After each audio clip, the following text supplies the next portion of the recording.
Wall Street termine la séance en très légère hausse. Le Dow Jones gagne 0,34%. L'indice phare de la place new-yorkaise a de nouveau franchi un record en séance à 14 571 points.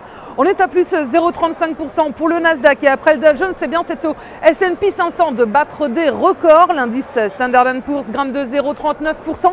Il a battu son plus haut historique au cours de la séance à 1568 points. Et New York, on le voit, touche de nouveaux sommets alors que les volumes d'échange étaient particulièrement faibles pour cette dernière séance de la semaine. Les marchés américains seront donc fermés demain vendredi pour les fêtes de Pâques. Et la zone euro est bien évidemment toujours au centre des préoccupations des opérateurs américains avec d'un côté Chypre qui a réouvert ses banques ce matin après 12 jours de fermeture.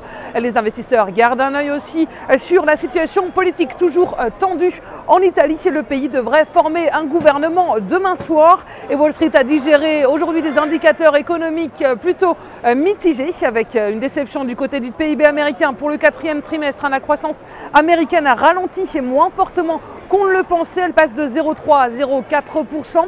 Et de leur côté, les inscriptions hebdomadaires au chômage augmentent plus qu'attendu. Et légère hausse également du côté des dépenses des consommations des ménages. Et puis un tour enfin du côté des valeurs. On voit que le fabricant de BlackBerry, RIM, grimpe en bourse après des résultats trimestriels meilleurs que prévus.